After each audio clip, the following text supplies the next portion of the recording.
मेरे साथ पर्सनल जो मुझे अनुभूति हुई थी वो क्या थी। बहुतों को हुई होगी, कनेक्शन फ़ील हुआ बहुत अजीब सा कि मैं सिर्फ आंख बंद करके क्या कर रही थी या क्या ऐसे मंत्र जप रही थी, जो मंत्र मुझे आज तक पता भी नहीं है। और मैं सिर्फ कृष्ण जी के बारे में सोची जा रही हूँ। मैंने एक बार भी ऐसा विश नहीं किया होगा कि मुझे लाइफ में सक्सेसफुल बना दो या कुछ बना दो। कुछ बोलना चाह रही हूँ तो मेरी आवाज़ इतनी लो टोन में थी, इतनी एनर्जी मेरी बॉडी की, इतनी मैं कामनेस में आ गई थी। हेलो एवरीवन, बहुत बहुत स्वागत है आपका व्लॉग में। कैप्शन देख के आपको पता चल ही गया होगा कि आज मैं कहाँ जा रही हूँ। I am going to Tirupati Balaji today. मैं चेन्नई में हूँ 2 हफ्ते से, और चेन्नई में आके अगर हमने तिरुपति बालाजी के दर्शन नहीं किए तो I don't think this is fair. So आज हम वहाँ जा रहे हैं। It's Thursday today, it's 19th January and अभी सुबह के बजे हुए हैं 4 और 5 बजे हमारी बस है तिरुमला के लिए एंड तिरुमला से will go to Tirupati temple. चलो।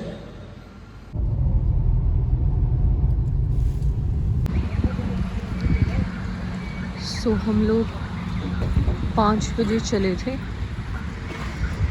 और अब हम कहीं रुके हैं ब्रेकफास्ट करने के लिए। आई गेस 4 घंटे का रास्ता है, 3 घंटे बीत चुके हैं। So we are very close, जल्दी पहुंच जाएंगे हम और मैं आप सबको अपडेट देती रहूँगी। ये ब्रेकफास्ट थाली है। अभी हम रुके थे इस जगह पे।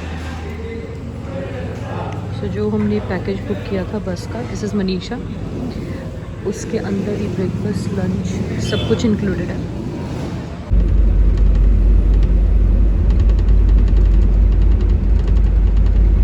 ये बस जो हमने बुक की थी ये जाती है तिरुपति तक।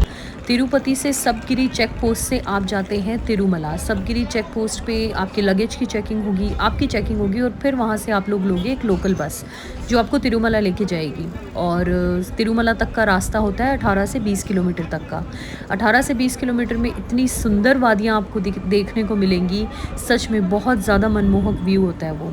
और यहाँ हम तिरुमला में एंटर कर चुके हैं, जो कि बहुत सुंदर है और बहुत ज़्यादा क्राउडेड भी है। कहा जाता है कि तिरुपति बालाजी में दर्शन करने के लिए रोज़ 50,000 से लेके 1 लाख तक श्रद्धालु आते हैं।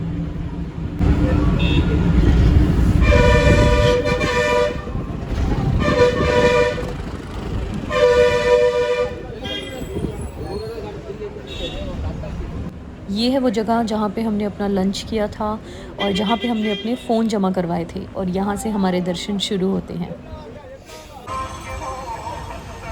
Hi everyone again. तो अब हम तिरुमला में हैं। हम 5 मिनट ही हुए हैं, हम यहाँ पे पहुँचे हैं। ऊपर एक्चुअली मंदिर के दर्शन के लिए मैं फ़ोन नहीं लेके जा सकूँगी, सो मैं आपको यहीं से दिखाती हूँ कि आसपास क्या है।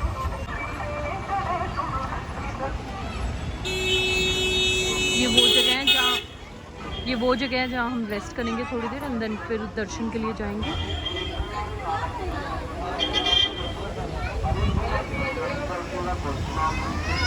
तिरुपति बालाजी वर्ल्ड का सबसे रिचेस्ट और सबसे क्राउडेड मंदिर है, ये आप लोगों ने सब ने सुना होगा। लेकिन इसका आर्किटेक्चर इतना ज़्यादा मनमोहक है कि उसे शब्दों में बयान करना मेरे लिए बहुत ही ज़्यादा मुश्किल है। भगवान वेंकटेश्वरा विष्णु जी का अवतार हैं। एक रहस्यमयी बात यह भी है कि मूर्ति को कभी भी किसी ने स्थापित नहीं किया, और ये भी माना जाता है कि ये जिंदा भगवान है, ना कि कोई मूर्ति। मूर्ति को हमेशा पसीना आता रहता है। जब भी आप देखेंगे मूर्ति के आसपास पानी की बूंदें होंगी उन पे, जबकि इन्वायरमेंट सारे मंदिर का बहुत ही ज़्यादा ठंडा रखा जाता है। भगवान की मूर्ति पे असली केश लगे हैं जो कि आपस में कभी भी नहीं उलझते। एक और मान्यता है कि मंदिर में एक दिया जलता है जो कि बहुत सालों से जल रहा है, जिसमें आज तक कभी भी घी नहीं डाला गया है। मंदिर के मुख्य द्वार पर दाईं ओर एक छड़ी है और माना जाता है कि बालाजी की बचपन में उस छड़ी से पिटाई की गई थी और उस वजह से उनकी ठुड्डी यानी कि चिन्ह पे चोट का निशान है, जिस पे आज भी चंदन का लेप लगाया जाता है। बालाजी को हर गुरुवार को चंदन का लेप लगाया जाता है और जब उस लेप को हटाया जाता है तो उनके हृदय में माँ लक्ष्मी की छवि उभरती है। हजारों की संख्या में भक्त यहाँ पर अपने केश दान करते हैं। माना जाता है कि अपनी इच्छा या मनोकामना पूर्ण होने पर भक्त ऐसा करते हैं। तो मैं आप लोगों के साथ कुछ एक अपना एक्सपीरियंस शेयर करना चाहूँगी जो मेरे साथ तिरुपति बालाजी में हुआ था। इससे पहले मैंने हमेशा सुना था तिरुपति बालाजी की महानता के बारे में, उस पे चढ़े हुए चढ़ावे के बारे में, पर मैंने कभी सोचा नहीं था कि मैं लाइफ में वहाँ पे दर्शन करने जाऊँगी। ऐसे तो कभी वहाँ जाना होता नहीं हमारा, और ये बहुत ही अच्छा मौका था कि हम चेन्नई तक आ गए हैं और उसके आगे मतलब कुछ ज़्यादा सफ़र नहीं था हमारे पास कि हम तय करें तिरुपति बालाजी के लिए। और मतलब जिस टाइम हमने मंदिर में एंटर किया था ना, तब से लेके पूरे हमें 4 घंटे लगे थे दर्शन करने के लिए।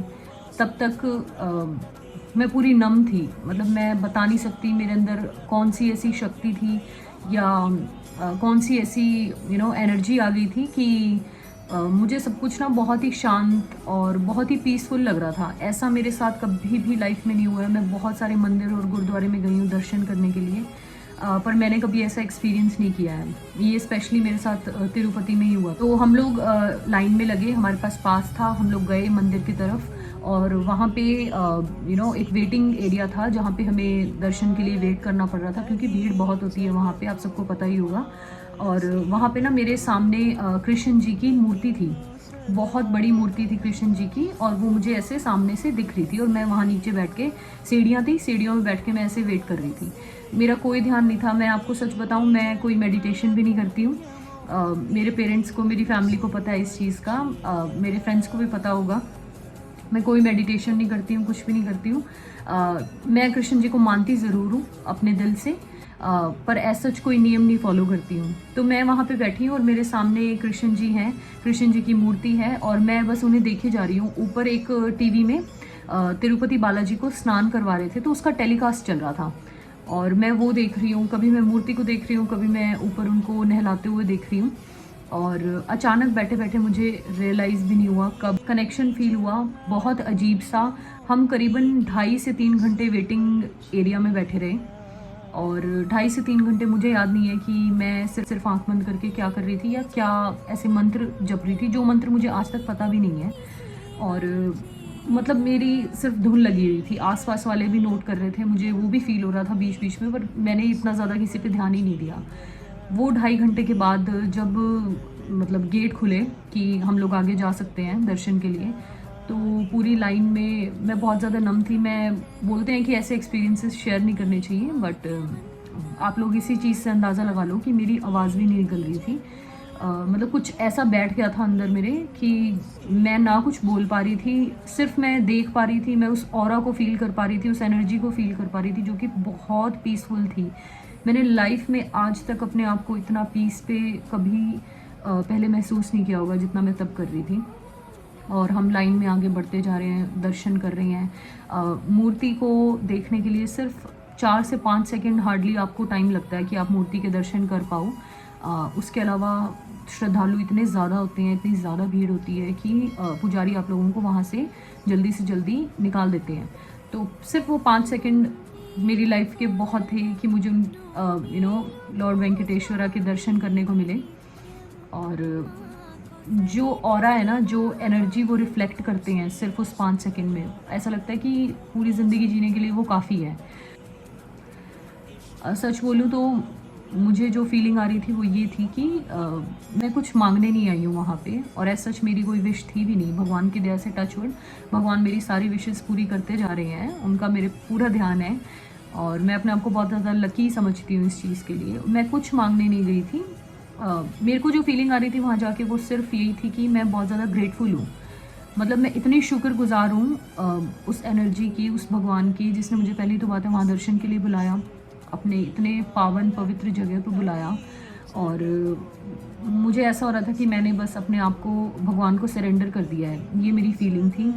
और यही मेरे अंदर एक मेडिटेशन चल रही थी, और मैं सिर्फ और सिर्फ थैंकफुल थी हर चीज़ के लिए। ये वीडियो है जनवरी की, आज हम हैं जुलाई में, जुलाई एंड चल रहा है इस टाइम, और मैं ये एक्सपीरियंस अब सुबह 6 बजे रिकॉर्ड कर रही हूँ अपनी यूट्यूब वीडियो के लिए।